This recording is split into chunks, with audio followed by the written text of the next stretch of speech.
அஸ்ஸலாமு அலைக்கும் வரஹ்மத்துல்லாஹி வபரகாத்துஹு.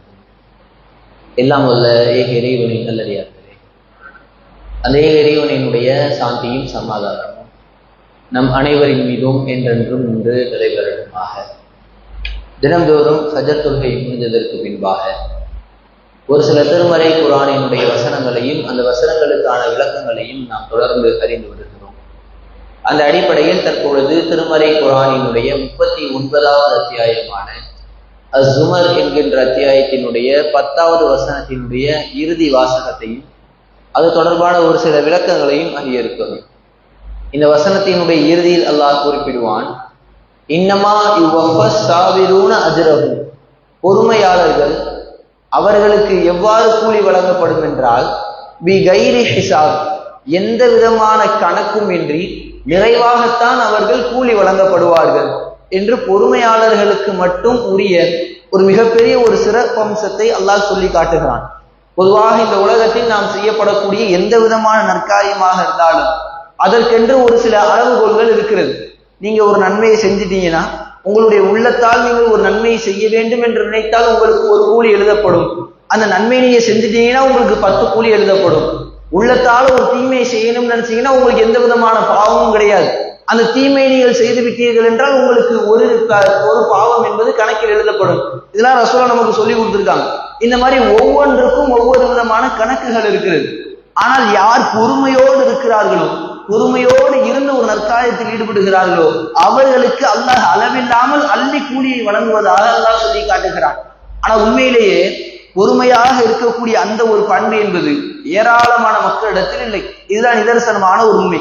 யாராக இருந்தாலும் சரி, திடீரென்று அதிகமாக கோபம் வந்துவிடும், அளவுக்கு அதிகமாக வார்த்தைகள் வந்துவிடும். பொறுமையை இழக்கக்கூடியவர்களாகத்தான் நிறைய பேர் இருக்கிறோம். தொழுதுருவோம், நோம்பு வச்சிருவோம், தான தர்மம்லாம் செஞ்சிருவோம். இந்த மாதிரி அமலை செய்வதற்கெல்லாம் குறை வைக்க மாட்டோம். ஆனால் பொறுமையோடு இருப்பது ஒரு சிரமமான காரியமாகவே இன்றளவிலும் இருந்து வருகிறது. ஆனா உண்மை என்னன்னா, நம்ம தொழுகலாம், அந்த தொழுகை நமக்கு பொறுமையைத்தான் சொல்லித்தரும். நம்ம நோன்பு வைக்கலாம், அந்த நோன்பும் நமக்கு பொறுமையைத்தான் சொல்லித்தரும்.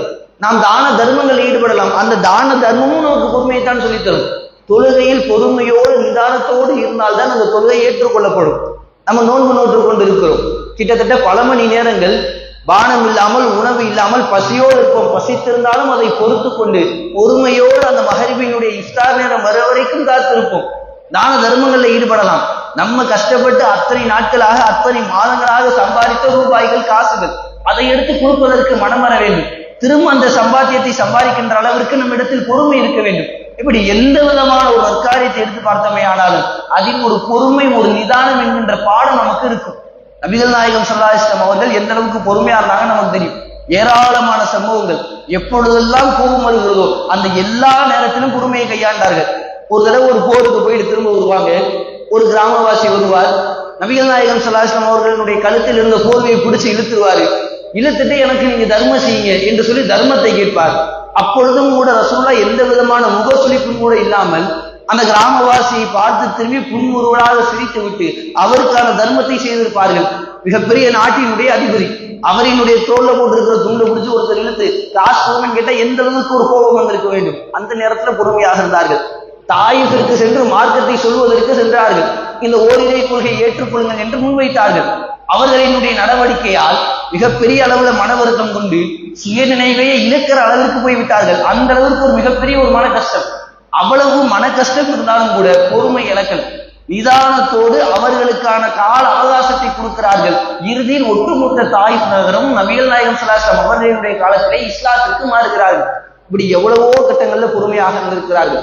ஒரு பெண்மணி கபரை பார்த்து அழுதுகிட்டு இருப்பாங்க. அவங்களுக்கே அறிவுரை சொல்லும் பொழுது, இன்னம சபரு இந்த சதுமத்தில் கூறா, பொறுமை என்பது அந்த நிகழ்வினுடைய ஆரம்பத்தில் கடைபிடிக்க வேண்டியது. இப்படி ஏராளமான அறிவுரைகள்லாம் சொல்லியிருக்காங்க. ஆனா ஒருபோது ரசூலுல்லாஹ் எப்படி நினைச்சது இல்லை தெரியுமா? நம்ம தான் பெரிய பொறுமைசாலி, நம்மள மாதிரி இந்த உலகத்துல யாருமே பொறுமை கொண்டதே கிடையாது அப்படிங்கிற எண்ணம் இருந்ததே இல்லை. நம்மில் பல பேருக்கு எப்படின்னா, நானா போதுங்கிற அளவுக்கு பொறுமையோடு தான் இருக்கிறேன். நான் எத்தனை இடத்துல பொறுமையோடு இருந்திருக்கிறேன் தெரியுமா? அன்னைக்கு அவர் வந்து ஏன்ட்டு அப்படி பேசினார், நான் பொறுமையோடு இல்லையா? அன்னைக்கு நீயே ஏன்ட்டு எப்படி பேசின, அப்ப நான் பொறுமையோடு இல்லையா? தன்னை பெரிய பொறுமைசாலி என்று நாம் நமக்கே ஒரு பட்டம் அளித்துக் கொண்டிருக்கிறோம். ரசூலுல்லாஹ் ஒருபோதும் அப்படி நினைச்சது இல்லை. ரசூலுல்லாஹ்வுக்கு ஒரு மிகப்பெரிய ஒரு மனக்கவலை வரும்போது கூட, நம்ம இதுக்கு முன்னாடி இந்தந்த இடத்துலனா பொறுமையா இருந்திருக்கிறோம், இப்ப இருப்போம் அப்படின்னு நினைச்சது இல்லை. வேறு ஒரு மனிதரை பற்றி யோசித்து அவர் எந்த அளவுக்கு பொறுமையா இருந்திருக்கிறார், அவருக்கு இது பரவாயில்லை என்று சொல்லிதான் மன ஆறுதல் அடைந்திருக்கிறார்கள். நாம் அனைவரும் கேள்விப்பட்ட ஒரு சம்பவம்.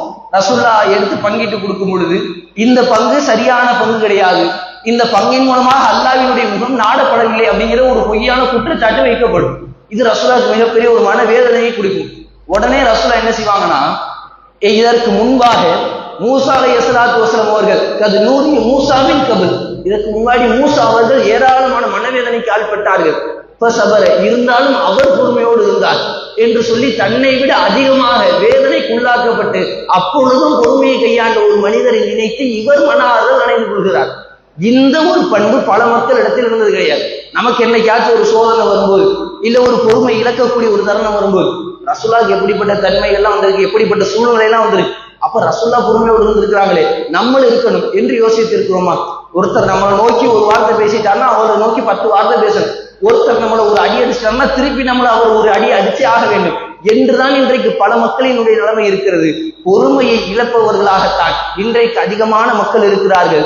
நமக்கு அதிகமான கூலி வேண்டும், நாளைக்கு மறுமையில் வெற்றி வேண்டும் என்றால் இன்னமா யுவஃபஸாபிரூன அஜ்ரஹும் பிகைரி ஹிசாப், பொறுமையாளர்கள் கூலி வழங்கப்படுவதெல்லாம் கணக்கின்றிதான், அவர்களுக்கு அளவே கிடையாது, அல்லாஹ் அள்ளி அள்ளி கொடுக்கிறான். அப்படிப்பட்ட தன்மையை நாமும் பெற்று கணக்கின்ற கூலிகளை பெறக்கூடிய நன்மக்களாக ரஹ்மான் நம்மில் ஒவ்வொருவரையும் ஆக்கி அருள் புரிவானாக. வாஹிர் தக்வானா அல்ஹம்துலில்லாஹி ரப்பில் ஆலமீன்.